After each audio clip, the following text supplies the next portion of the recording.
네, 반갑습니다. 오늘 콘서트의 진행과 해설을 맡게 된 그림 읽어드리는 남자 미술사 강사 이창용이라고 합니다. 다시 한번 인사드리도록 하겠습니다. 반갑습니다.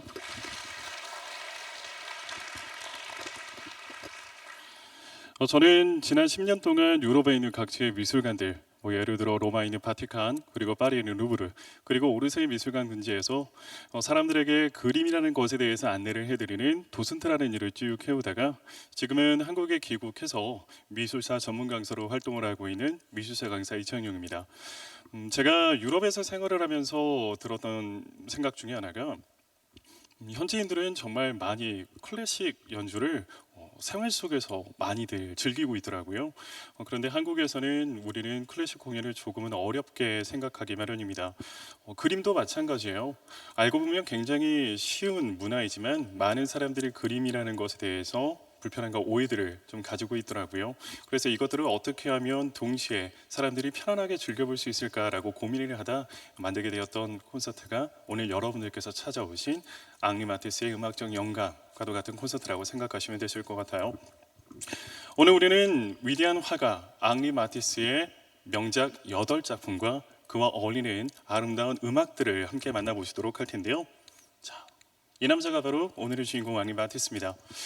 20세기 피카소와 더불어 최고의 화가라고 불리우고 있는 남자인데요. 그런데 재밌게도 이 앙리 마티스라고 하는 남자는 처음부터 화가가 될 운명은 아니었다고 합니다. 이게 무슨 말이냐면 그는 곡물가게의 장남으로 태어나서 원래는 가업을 물려받을 예정이었어요. 그런데 젊은 날 지독한 맹장염에 걸리게 되고 오랜 시간 병원에 입원 치료를 받게 되는데 그때 당시 아마추어 화가로 활동을 하고 있던 옆집 아저씨가 지루함이라도 한번 떼어보려고 그림 그리는 도구를 선물로 전해주게 됩니다. 이때 병원에서 정말 심심해서 처음 그림을 그려보기 시작하는데 그 순간 마티스는 예술의 세계에 빠져들어 버리고 말지요. 그리고 이후 죽는 순간까지 오직 색채의 조화만을 탐닉했던 앙리 마티스. 그가 우리에게 남겨준 그 색채의 조화들을 지금부터 여러분들께 소개시켜 드리도록 하겠습니다. 오늘 우리가 첫 번째로 만나보실 작품은 바로 그의 초창기 시절의 위대한 걸작 가운데 하나인 사치, 평온, 쾌락이라는 작품입니다. 마티스는 집안의 극심한 반대에도 불구하고 결국 화가의 길을 걷기는 합니다. 하지만 막상 학교에 입학을 해서 보니 학교에서 가르쳐주는 과거 고전주의 방식의 미술 교육은 그를 금방 실망과 절망에 빠져들게 만들게 되죠. 새로운 배움을 갈망하기도 했고 머리도 좀 식힐 겸 마티스는 프랑스 남부로 여행을 떠나게 되는데요. 그는 그곳에서 후기 인상주의의 대가이자 분할주의의 창시자로 불리우는 바로 이 남자 폴 시냐크라고 하는 남자를 만나게 됩니다. 폴 시냐크는 우리에게 점묘법이라고 하는 기법으로 잘 알려져 있는 화가인데요. 이 점묘법이라고 하는 것을 잠깐만 살펴보자면 그림을 그릴 때 붓으로 그냥 물감을 칠하는 것이 아니라 보시는 것처럼 마치 점을 찍듯이 그 면을 채워나가는 방식이 바로 점묘법입니다. 이 점묘법이라고 하는 것이 탄생한 계기가 좀 재밌고 신비로워요. 기본적으로 인상파 화가들은 빛이라고 하는 것을 화폭에 담아내고자 했습니다. 그래서 그들은 다양한 색채들을 이용해서 빛을 표현하기는 해요. 그런데 이때 다양한 색을 표현하면서 문제가 벌어집니다. 예를 들어 보라색을 표현한다고 가정을 한번 해볼게요. 우리 물감을 이용을 해서 보라색을 표현을 하려면 붉은색과 푸른색 물감을 섞으면 보라색이 됩니다. 그런데 문제는 빛은 섞이면 섞일수록 밝아지는데 물감은 섞이면 섞일수록 탁하고 어두워집니다. 물감은 섞일수록 명암이 낮아지잖아요. 이렇게 색이 섞이면 섞일수록 어두워지는 이 문제를 어떻게 해결을 할까라는 고민에서 탄생되어진 기법이 바로 점묘법이라고 생각하시면 되세요. 자, 보라색을 표현할 때 이전의 화가들은 붉은색과 푸른색 물감을 섞었습니다. 그런데 점묘법의 화가들은 색을 섞지 않고 예를 들어 왼쪽 편에는 붉은색 물감을 칠하고 그 우측 편에는 파란색 물감을 칠해둡니다. 그리고 멀리 떨어져서 보면 사람의 눈이 착시를 일으켜 마치 두 색이 섞여 있는 보라색처럼 보인다는 거예요. 그래서 굳이 색을 섞지 않았기 때문에 물감의 명도는 낮아지지 않고 밝은 상태로 색을 드디어 표현할 수 있게 됩니다.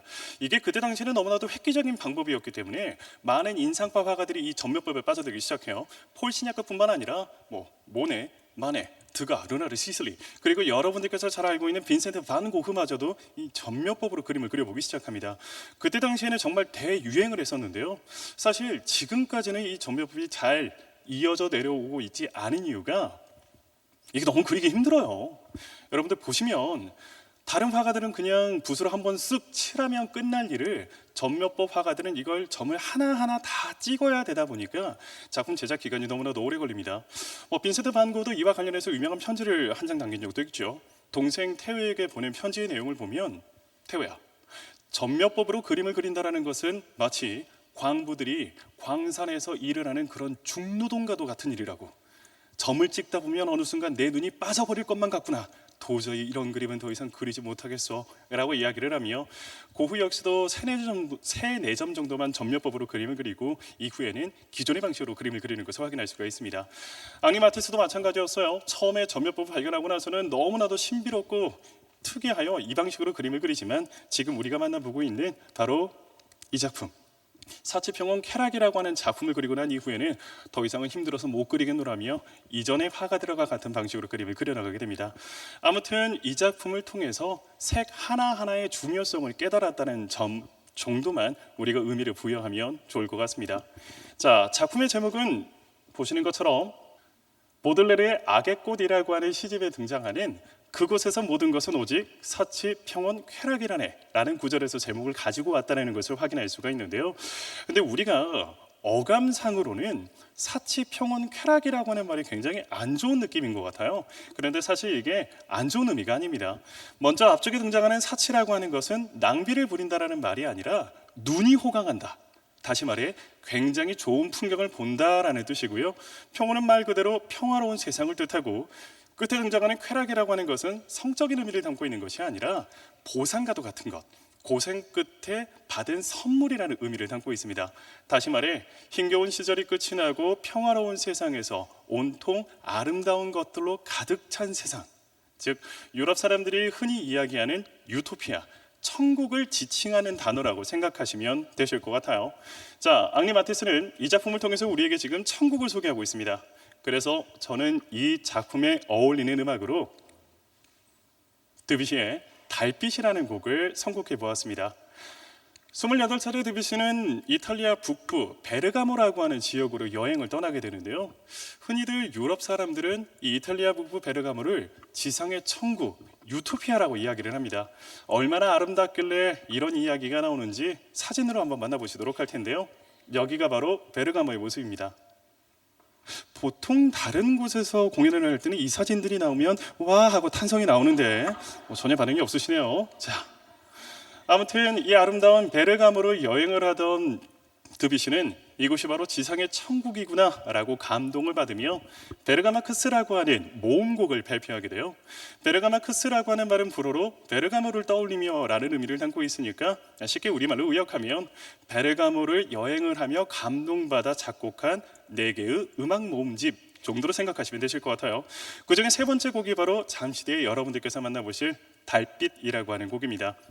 자, 두 예술가 모두 지금 자신이 위치한 곳이 지상의 천국, 유토피아다라고 생각을 하면서 탄생시킨 작품들이잖아요. 위대한 예술가가 작품을 통해서 우리에게 전해주고자 한 그 천국의 모습 직접 만나보시도록 할 텐데요. 우리 연주자분들 큰 박수로 맞이해 보도록 하겠습니다.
이번에 만나보실 작품은 바로 앙리 마티스에게 야수파의 선구자라는 별명을 안겨주게 된 모차르트는 여인이라는 작품입니다.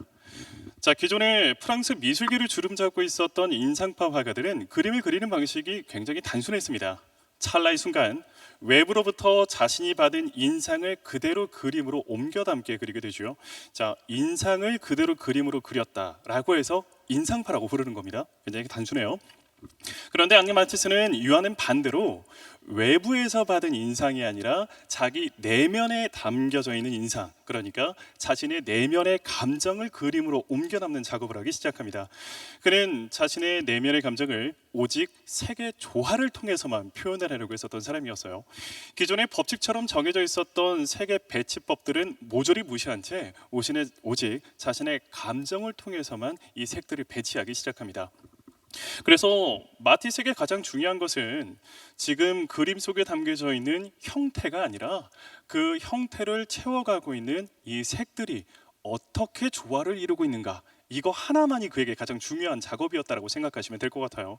그래서 이 남자에게 있어서 형태는 중요치 않기 때문에 그림을 그리는 대상이 초상화건 정물이건 풍경이건 전혀 이 남자에게는 중요하지 않았습니다. 사실 작품 속에 등장하고 있는 주인공은 마티스의 부인 아밀리라고 하는 여자예요. 언제나 부인의 초상화를 그릴 때마다 이런 식으로 그렸거든요. 사실 부인 입장에서는 자기 남편이 자기를 그릴 때마다 항상 이렇게 괴팍스럽게 그려놓으니까, 아니 다른 화가들은 부인을 언제나 아름다운 여신으로 표현해 놓는데 왜 당신은 항상 나를 이렇게 이상하게 그리는 거예요? 라고 불평불만 한번 할 법도 한데, 사실 아멜리는 단 한 번도 남편이 자신을 그린 모습을 보면서 불평을 하신 적이 없었다고 합니다. 아마도 남편의 그런 깊은 뜻을 알고 있었던 것이 아닐까라는 생각이 들기도 해요. 그림을 자세히 보시면은 그림 속에서 지금 화가 마티스를 바라보고 있는 그녀의 눈빛에서 깊은 신뢰감이 전해지는 것 같기도 합니다. 아무튼 마티스는 이런 깊은 생각을 가지고 그림을 그리기는 하였지만 당시 미술 비평가들은 이런 획기적인 그림을 쉽게 받아들일 수는 없었나 봐요. 이 작품이 처음 세상에 등장하였을 때 비평가들은 이 작품을 바라보며 마치 굶주린 들짐승이 먹이를 찾아 헤매는 것 같은 그런 원시적인 느낌의 작품이다 라고 이야기를 하며, 이 작품은 마치 굶주린 야수와도 같다 라고 이야기를 하며 그에게 야수파라는 별명을 붙여주게 됩니다. 다시 말해 이 마티스의 별명과도 같은 야수파라고 하는 단어는 처음에는 그리 썩 좋은 의미는 아니었다라고 해요. 그래서 마티스 역시도 자신을 야수파라고 표현하는 것을 좋아하지 않았었다라고 하네요. 그래서 제가 이 작품과 어울리는 음악으로는 프랑스의 또 다른 위대한 천재 작곡가죠, 모리스 라벨의 음악을 선곡해 보았습니다. 이 라벨은 조금 전에 만나셨던 드뷔시와 더불어 프랑스의 위대한 천재 작곡가로 불리우는 사람이기는 하나 여느 다른 천재 화가들처럼 평범한 삶을 살지는 않았던 인물입니다. 그는 이미 정형화되어 있는 음악계를 벗어나 자신만의 새로운 피아니즘을 개척하겠다라는 생각으로 기존과는 완벽하게 다른 새로운 박자와 화성으로 새로운 음악을 작곡하기 시작합니다. 그런데 당시 보수적인 입장을 취하고 있었던 음악계의 심사위원들은 자기들이 이미 쌓아올린 이 탑을 이 모리스 라벨이라고 하는 젊은 작곡가가 깨트리려 한다라는 생각에 그의 행동과 작품이 마음에 들지 않아 라벨의 작품이 당시 살롱전에 출품되는 것조차 거부하기 시작합니다. 아니 위대한 작곡가가 작품을 새로 만들었는데 심사조차도 받지 못한대요. 이 사건이 점점 커져가기 시작하더니 결국 부담을 느꼈었던 프랑스 정부 측에서는 음악가가 오를 수 있는 최고의 자리, 프랑스 음악 원장의 자리에서 그 대표를 경질시켜버리는 사태까지 벌어지게 되죠. 물론 사태가 이렇게 점점 커져가다 보니 이 일을 통해서 모리스 라벨의 이름은 널리 알려지고 그는 인기를 끌기는 합니다. 하지만 기존의 보수적인 음악 집단과는 감정의 골이 너무 깊어져 버린 터라 라벨은 음악가로서 받을 수 있는 최고의 영광스러운 상, 이 살롱정 그랑프리 대상은 살면서 단 한 번도 받지 못하는 그런 굴욕적인 일을 경험하기도 하죠. 그가 그때 당시 새로운 피아니즘을 개척하겠노라라고 다짐을 하면서 작곡했던 곡이 이번에 만나보실 현악사중주 바장조라고 하는 음악입니다. 그때 당시에는 비난을 많이 받았지만 지금 현재는 새로운 예술을 개척하는 그 시초가 되었던 작품이다 라는 의미에서 두 작품이 같은 맥락에 위치한 것 같아 함께 작품을 묶어보았고요. 자, 그럼 세상을 바꾸려 했었던 그 시초가 되는 두 작품 함께 만나보시도록 하겠습니다. 박수로 청해 들으시도록 할게요.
자, 다음 작품 이제 만나보시도록 할 텐데요. 1905년 이 앙리 마티스는 가족들과 함께 프랑스 남부 지중해에 자리 잡고 있는 따뜻하고도 아름다운 콜리우르라고 하는 곳으로 여행을 떠나게 됩니다. 도심에 들어섰던 앙리 마티스는 이 콜리우르라고 하는 마을은 내 발걸음이 닿는 곳마다 나에게 색채를 끼얹는다라며 이곳의 아름다움을 찬미하기도 하죠. 이후에도 종종 가족들과 함께 이곳 콜리우르라는 곳을 찾기를 즐겨했던 마티스. 그런데 이 콜리우르라고 하는 마을에는 유명한 속담이 한 가지가 있어요. 바로 콜리우르는 우리네 삶의 기쁨이다. 아마 이 문장에서 다음 작품의 제목이 탄생하지 않았나 싶은데요. 앙리 마티스가 콜리우르를 여행하면서 그 마을에 영감받아 탄생시킨 작품 삶의 기쁨입니다. 마티스는 콜리우르의 도심을 벗어나 그 뒤편에 자리 잡고 있는 숲길을 산책을 하며 이 콜리우르의 숲길은 마치 고대 로마 시대의 위대한 시인 베르길리우스가 작성한 전원시에 등장하고 있는 그 요정의 숲가도 같은 모습이구나 라며 이곳을 산책하는 것을 즐겨 있습니다. 그리고 마티스는 그곳을 산책하면서 다음과도 같은 말을 남기기도 했는데요. 여러분들도 공감할 수 있는 말일 거예요. 우리는 쉽게 자연과 하나가 될 수 있습니다. 숲길을 걷는 순간 그 숲속에서 들려오는 바람소리, 새소리, 풀네음, 그리고 우리가 산책을 즐기며 내어내는 그 발소리까지 모든 것은 다 서로 간섭하지 않고 조화를 이루면서 아름다운 자연과 하나가 되죠. 저의 작품도 이 숲 속에서 울려 퍼지고 있는 그 수많은 조화들처럼 색 하나하나가 서로를 간섭하지는 않되 조화를 이루면서 아름다운 새로운 세상을 탄생시키길 바랍니다 라며 지금 보고 계시는 삶의 기쁨이라고 하는 작품을 탄생시키게 됩니다. 우리 눈에는 어떻게 보일지는 모르겠지만 앙리 마티스는 지금 우리에게 요정의 세계를 보여주고자 이 작품을 탄생시켰었다라고 하네요. 자, 그래서 제가 이 작품과 어울리는 음악으로는 많은 분들이 좋아하시는 곡일 것 같아요. 차이코프스키의 호두까기 인형에 등장하는 꽃의 왈츠라는 곡으로 선곡해 보았습니다. 극 중의 여주인공인 클라라는 호두까기 인형과 함께 요정의 나라로 여행을 떠나게 됩니다. 두 사람이 요정의 나라에 도착하자마자 사탄과 꽃의 요정들은 클라라 앞에 나타나 함께 왈츠춤을 추기 시작하는데요. 그 순간 울려 퍼지는 곡이 바로 꽃의 왈츠라고 하는 곡입니다. 이 차이코프스키의 수많은 왈츠곡 가운데 가장 경쾌하고 화려하며 그의 음악 가운데 가장 아름다운 백미라고도 불리우는 곡 꽃의 왈츠. 두 예술가 모두 다 작품을 통해서 우리에게 요정의 세계를 보여주려 했잖아요. 그 두 예술가가 노래하는 요정의 세계가 어떤 모습인지 우리 함께 음악을 통해서 만나보시도록 하겠습니다. 자, 이번에도 큰 박수를 통해서 청해 들으시도록 할게요.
만나보실 작품은 조금은 충격적인 작품이죠.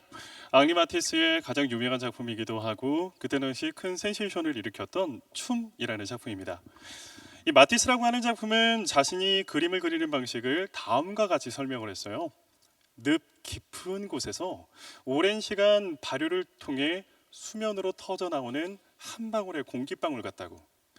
마티스는 그림을 그리기 전 오랜 시간 대상을 관찰합니다. 그리고 어느 순간 자신의 눈에 포착된 그 이미지를 자신의 내면 늪 속으로 끌고 들어갑니다.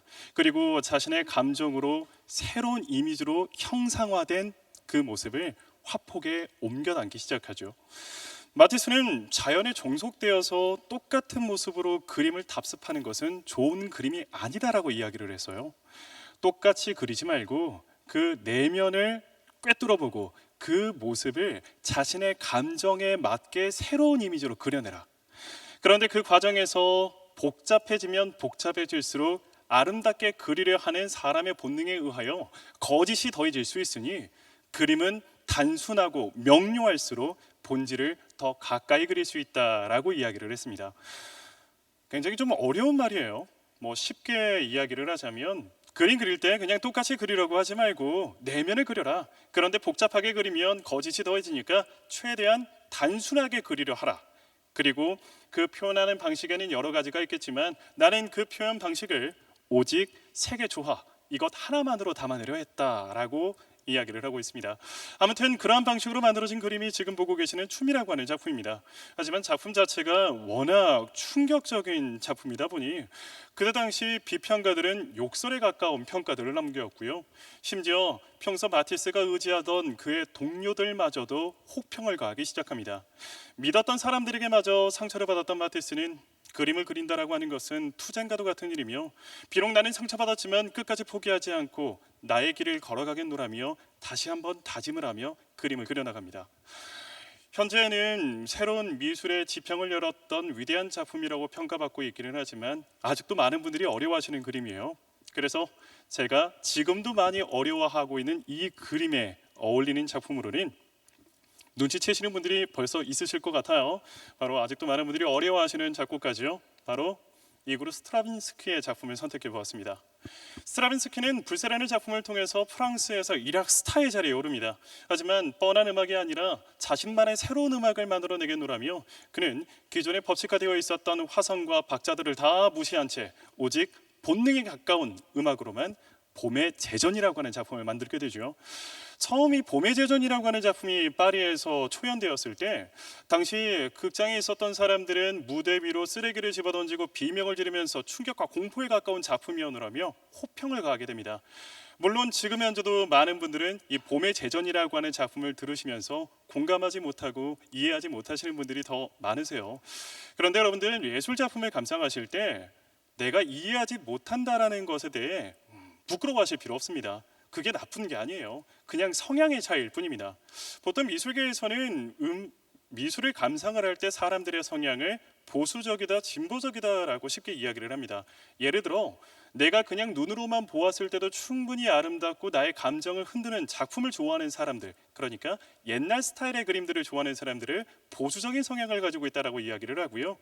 머리로 이해해야지만 받아들일 수 있는 현대 미술을 좋아하는 사람들을 진보적인 성향을 가지고 있다라고 이야기를 합니다. 이건 취향의 차이이지 옳고 그름이 아니거든요. 음악도 마찬가지입니다. 생각하고 들어야지만 우리가 공감할 수 있는 음악은 그냥 현대 음악이라고 생각하시면 되고요. 그게 나와 맞지 않는다라고 해서 나의 수준이 떨어지거나 틀린 것은 아닙니다. 그냥 취향의 차이일 뿐이에요. 저는 참고로 굉장히 보수적인 취향을 가지고 있고요. 여러분들께 들려드리려 하는 이 곡 정말 많이 들었지만 단 한 번도 가슴속 깊은 곳에서 공감은 해본 적이 없습니다. 이게 절대 부끄러운 건 아니니까 여러분들 그냥 취향일 뿐이니 편안하게 한번 들어보시면 좋으실 것 같아요. 많은 분들이 저와 같은 성향을 가지고 계시기 때문에 길게 연주하지 않는 게 좋을 것 같아 짧게 준비했으니까요. 함께 들어보시도록 하겠습니다. 박수로 청해 들으실게요.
자, 이번에 만나보실 작품은 1차 세계대전 기간 동안 그려진 콜리우리의 창문이라는 작품입니다.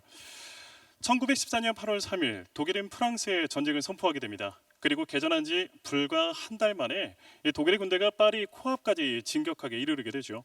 당시 마티스는 더 이상 지체해서는 안 되겠다라는 생각이 들어 가족들과 함께 평소 자신이 즐겨 찾았던 그 휴양지, 아까 만나보신 콜리우르라는 곳으로 피난길을 떠나게 되는데요.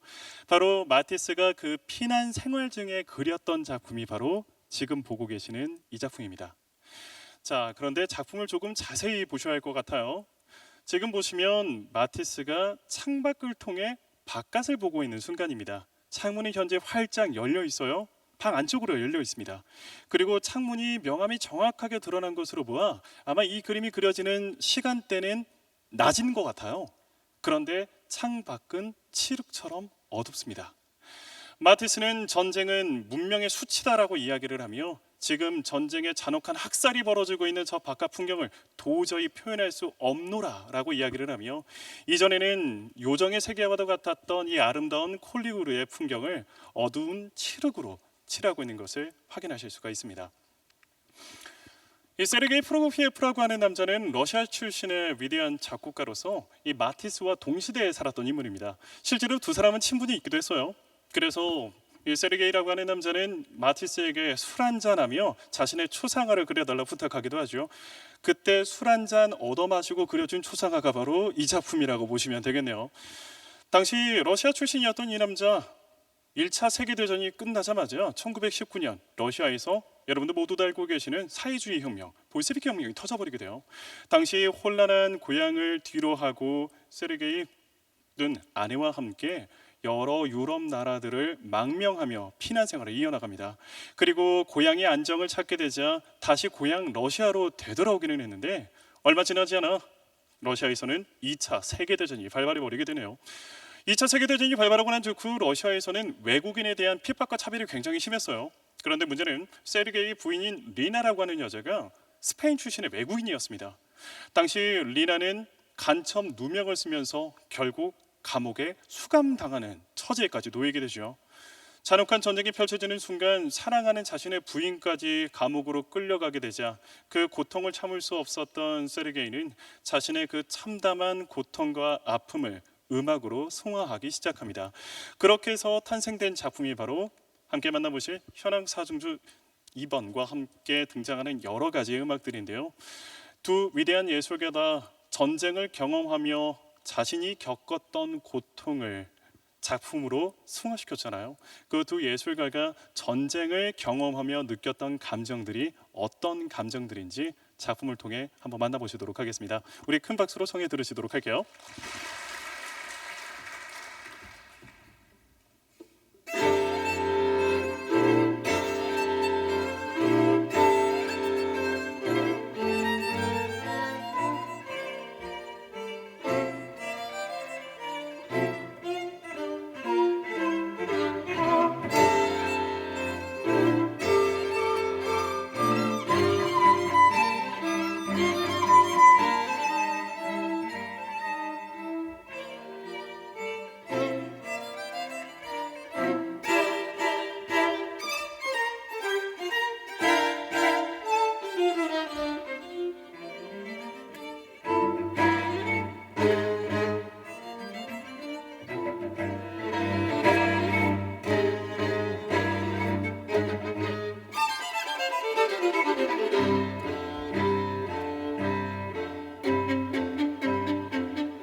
조금 전에 들으셨던 곡은 뭐 첼로나 비올라 연주도 좋지만 저는 바이올린 연주가 참 좋았던 것 같아요.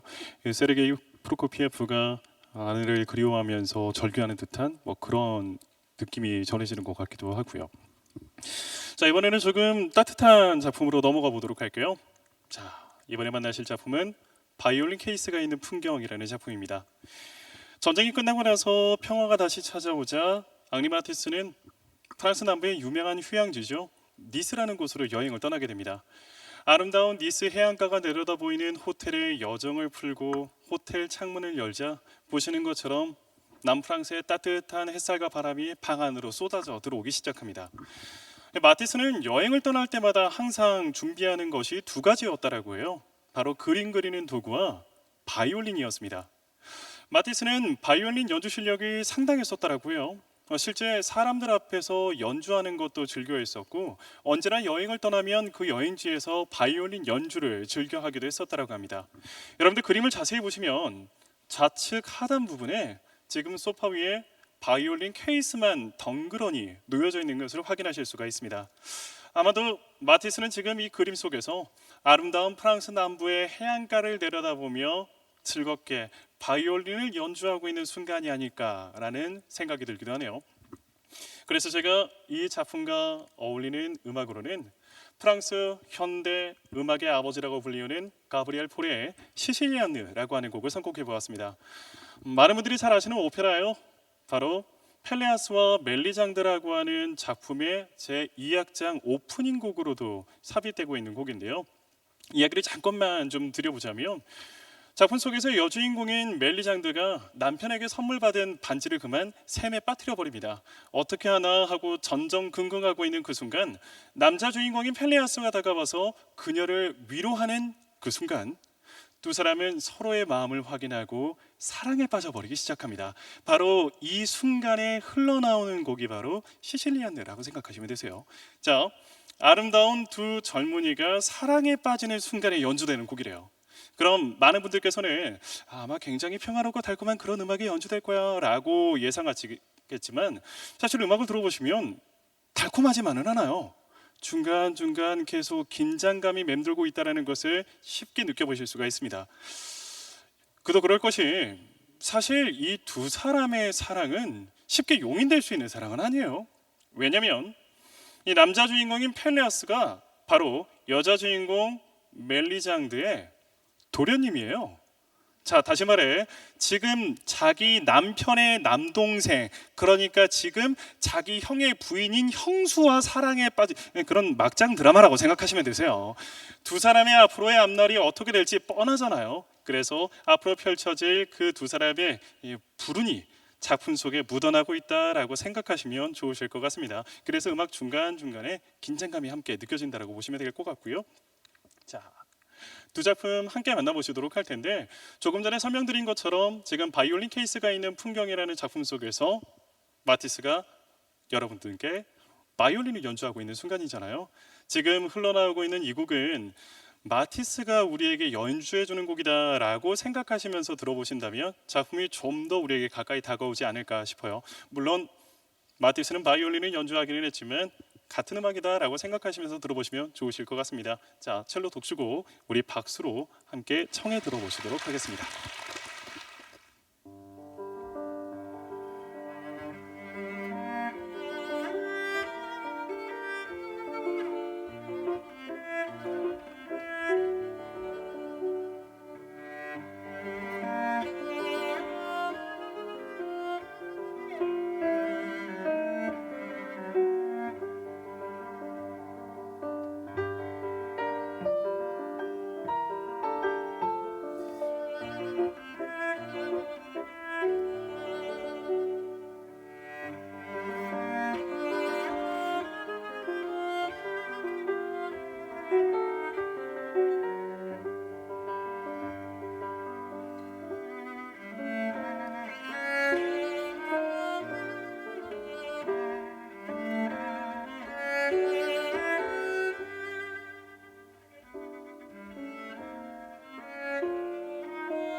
다음 작품으로 넘어가 보도록 하겠습니다.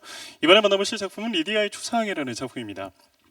이 노년의 마티스의 집에는 리디아라고 하는 러시아 출신의 아름다운 여인이 한 명 찾아오게 돼요. 이 마티스의 부인이었던 아멜리가 평소에 잔병치레가 좀 많았었거든요. 그래서 그녀의 간병인으로 처음 찾아왔었던 여인인데, 시간이 흐르자 그녀는 간병인 역할뿐만 아니라 때로는 마티스의 모델이 되어주기도 하고요. 심지어는 그녀의 조수이자 비서 역할까지 도맡아 하기 시작합니다. 어느 순간 이 리디아라고 하는 여자는 마티스에게 없어서는 안 될 그런 소중한 존재로 자리매김하게 되죠. 그런데 이 모습을 옆에서 지켜보고 있었던 아멜리가 불안해지기 시작하는 겁니다. 그녀에게 자기 자리를 빼앗긴 것만 같기도 하고 두 사람의 관계가 왠지 의심스럽기도 했었고요. 아멜리는 남편 마티스를 추궁했었고, 마티스는 우리 아무런 관계도 아니다, 그저 나에게 도움을 주는 조수일 뿐이다 라고 해명을 했지만 아멜리는 그 말을 믿을 수가 없었다라고 하네요. 결국 그녀는 남편에게 그때 당시 노년의 70살의 나이였던 마티스에게 이혼을 선언하며 집을 나가버립니다. 그런데 그냥 나간 것이 아니라 법적으로 정상적인 이혼 절차를 밟으면서 위자료로 당시 마티스의 재산의 절반을 가지고 나가고요. 심지어는 그때 당시 마티스의 작품도 정확하게 절반을 들고 나갑니다. 이미 마티스가 유럽에선 최고의 화가로 군림하고 있었던 시절입니다. 아멜리는 남편에게 빼앗은 그의 작품을 전부 다 경매장에 내다 팔아버립니다. 그리고 남은 일생을 이 마티스의 작품을 판 돈으로 굉장히 풍요롭고 여유롭게 살아가죠. 남자 입장에서 굉장히 안 좋은 케이스거든요. 네, 성공하고 노년에 이혼당하는 거. 저희 알피가 농담 삼아 자꾸 이런 이야기를 해요. 60대면 놔주겠다고. 너무 무서워요. 네, 60에 이혼당해서 뭐예요. 네, 아무튼 자, 그렇다면 많은 분들이 궁금해하시는 이야기가 아마 이 이야기일 거예요. 아멜리는 그렇게 이혼해서 떠났다라고 치자. 그럼 과연 마티스와 이 리디아라고 하는 여자는 과연 어떤 관계였을까? 아멜리가 이야기하는 것처럼 그런 안 좋은 그런 불륜의 관계였을까? 앙리 마티스는 살아생전에 단 한 번도 나는 그녀와 연인 관계가 아닙니다, 단 한 번도 그녀와 육체적인 관계를 맺은 적이 없습니다라고 이야기를 하기는 합니다. 그런데 가만히 이 두 사람의 이후의 모습을 살펴보면 합리적인 의심을 품지 않을 수가 없어요. 왜냐하면 리디아는 아멜리가 마티스를 떠나고 난 이후 거의 30년 가까이 마티스가 숨을 거두는 그 순간까지 그 옆을 지켰고요. 심지어 마티스는 숨을 거두는 그 순간 자신에게 남아있는 대부분의 유산을 리디아에게 남겨줍니다. 또한 두 사람이 함께하는 그 수십 년의 시간 동안 마티스가 리디아를 모델로 수많은 그림을 그렸거든요. 그녀를 모델 삼아 그렸던 작품들을 보시면은요, 연인이었어요. 네, 그런 합리적인 의심을 지울 수가 없습니다. 작품을 보시면은 이런 작품들입니다. 예술가들은 때로 굳이 말로 하지 않더라도 작품을 통해서 살아가는 사랑을 고백하는 경우가 굉장히 많거든요. 분명 자신의 입으로는 그녀와 연인 관계가 아니었습니다 라고 이야기를 했지만 붓을 통해서는 이야기하고 있는 것 같아요. 당신을 사랑합니다, 당신은 아름다워요, 우리 오래오래 변치 마라, 막 이런 이야기하고 있는 게 아닐까라는 느낌이 들기도 하죠. 조금 전에 말씀드렸던 것처럼 수많은 예술가들은 작품을 통해서 사랑을 고백하는 경우가 종종 있는데요. 프랑스의 위대한 작곡가 에릭 사티 또한 마찬가지였습니다. 노리망드 출신의 젊은 작곡가였던 에릭 사티는 성공을 꿈꾸면서 프랑스 파리 몽마르트로 상경을 하게 됩니다. 그리고 검은 고양이라는 캬바레에서 피아노 연주를 하면서 작곡가의 꿈을 키워나가기 시작하는데요. 그런데 그때 당시 이 몽마르트라고 하는 지역에는 여신이 한 명 살고 있었습니다. 그때 당시 최고의 인기를 구가하고 있었던 에드가르 드가, 툴루즈 로트렉, 그리고 르누아르 같은 그런 위대한 화가의 연인이기도 했었고, 당시 수많은 예술가들의 뮤즈이기도 했었던 바로 이 여자 수잔 발라동. 당시 카바레에서 이 수잔 발라동이라고 하는 여자를 보자마자 첫눈에 사랑에 빠져버린 에릭 사티는 그녀에게 자신의 마음을 고백을 하며, 여러분들 잠시 뒤에 만나보실 바로 이 곡 주뚜브, 나는 너를 원해 라는 곡을 작곡하게 됩니다. 사랑하는 여인에게 자신의 마음을 고백하기 위해 위대한 작곡가가 탄생시킨 아름다운 곡.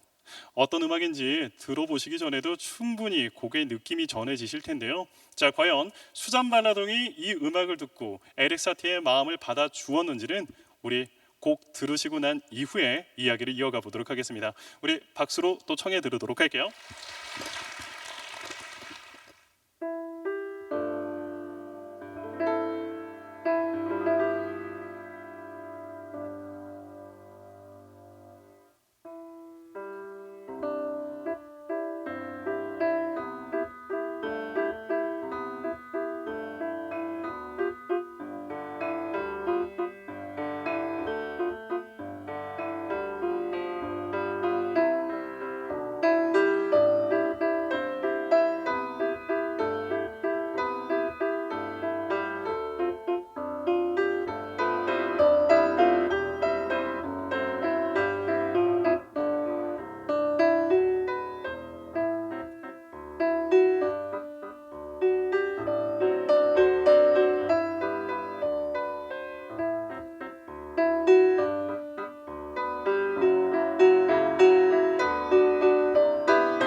에릭 사티의 주투브 나는 너를 원해라는 곡 함께 들어보셨어요.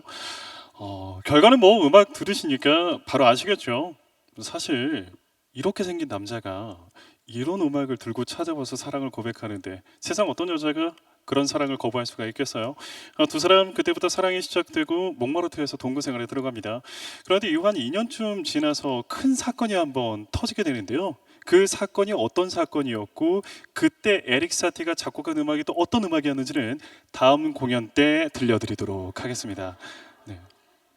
그런 아쉬움은 홈페이지에 적어주시면 굉장히 감사할 것 같아요. 자, 그럼 이제 감사합니다.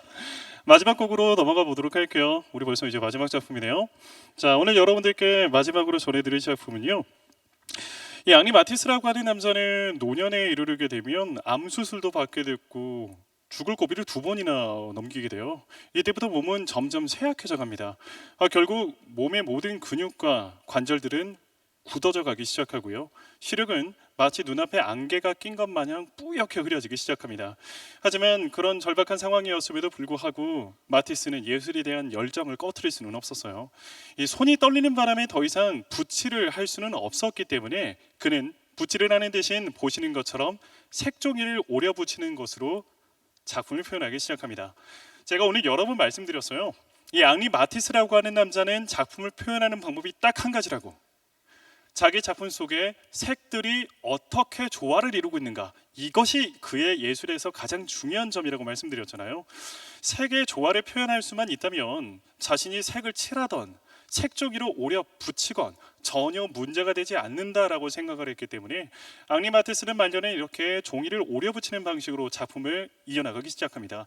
그렇게 색종이를 오려 붙여 만든 이 위대한 거장의 말년을 장식하고 있는 작품이 바로 이카로스라는 작품이에요.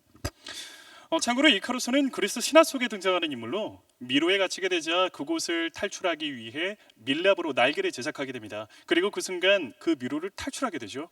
하지만 이카로스는 하늘을 나는 그 기쁨에 취해버려 하늘 위로 점점 높이 날아오르기 시작합니다.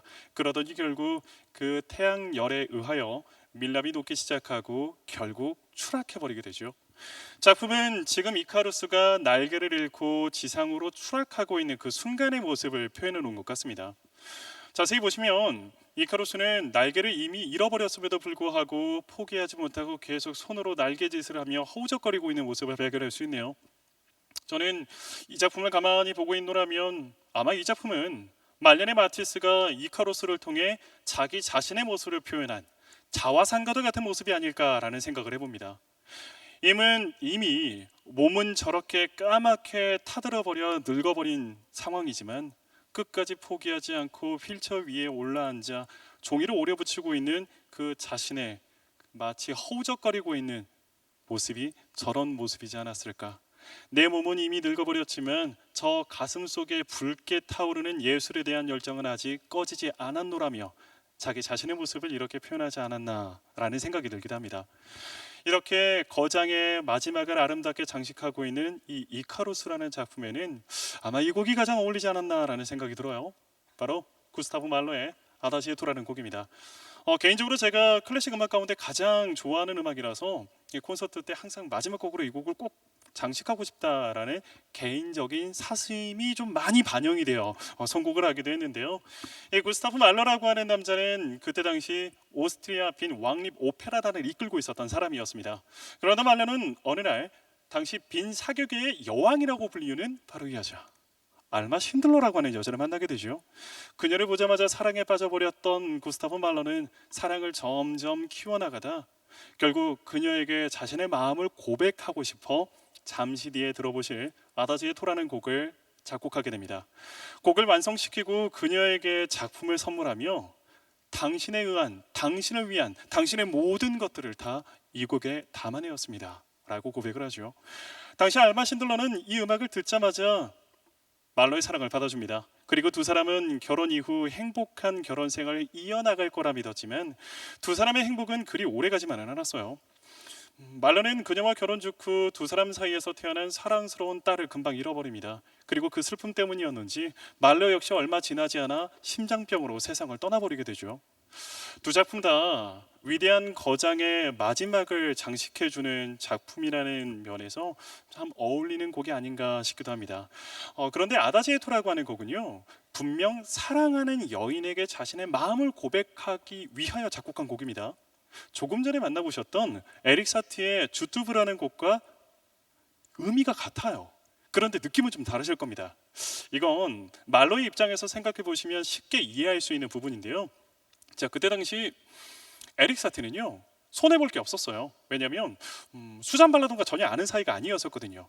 고백해서 성공하면 뭐 좋고 뭐 이 정도의 의미였었는데, 말러 같은 경우에는 이미 사교교에서 알마 신들러와 친분이 있었습니다. 이미 친구로 지내고 있었고요. 마음만 먹는다면 자기가 고백만 하지 않더라도 충분히 그녀를 옆에서 지켜볼 수 있고 친구로 계속 지낼 수 있었거든요. 그런데 그녀를 갖고 싶은 마음에 지금 고백을 하려고 하는 상황입니다. 그런 상황이면 고민이 되게 많을 것 같아요. 내가 고백해서 그녀가 내 사랑을 받아준다면 우리는 연인이 될 수 있지만, 고백을 거절당하게 된다면 더 이상 친구로도 지낼 수가 없게 되잖아요. 고백을 해야 하나 말아야 하나, 이런 고민, 그런 긴장감들이 곡 속에 같이 묻어져 있다라고 생각하시면 좋을 것 같습니다. 아무튼 위대한 두 거장의 마지막을 장식하고 있는 위대한 두 작품, 박수로 함께 청해 들어보시도록 하겠습니다.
이제 오늘 이야기를 좀 마무리해 보도록 하겠습니다. 앙리 마티스라고 하는 남자는 생전에 이런 말을 남겼어요. 그림이라는 것은 육체적인 표현으로부터 휴식을 취하게 만들어주는 좋은 안락의자와 같아야 한다고. 오늘 짧은 시간이기는 했지만 앙리 마티스의 8작품과 그리고 그와 어울리는 아름다운 8곡의 클래식 음악들을 통해서 여러분들에게 이 공연이 좋은 안락의자와도 같은 휴식 같은 시간이었기를 바라는 마음이고요. 저는 이제 오늘 여기서 여러분들께 인사를 드리고 그만 물러가도록 할 텐데요. 다음에 좋은 기회가 있어서 또 여러분들 좋은 공연으로 찾아뵐 수 있었으면 좋겠고요. 제가 최근에 유튜브를 시작을 했거든요. 혹시 또 다른 그림 이야기들이 궁금하시다면 유튜브 들어오셔서 뭐 그림 읽어주는 남자 이창용, 미술사 강사 이창용이라고 검색하시면 쉽게 나오거든요. 들어오셔서 그림 이야기들 들으시면서 구독과 좋아요 잊지 마시고 여러분들 다음에 또 뵐 수 있었으면 좋겠습니다. 저는 이렇게 여러분들께 마지막으로 인사드릴 텐데요. 여러분들 아직 연주자분들과는 마지막 작별 인사 나누지 못하셨잖아요. 보통 공연 오셨을 때 마지막 연주자분들과 작별 인사하는 방법 알고 계실 거라고 믿어요. 저는 이만 물러가지만 연주자분들과 작별 인사하셔야 하니까 꼭 외쳐주시길 바라고요. 저는 여기서 인사드리도록 하겠습니다. 지금까지 그림 읽어드리는 남자 이창용이었습니다. 감사합니다.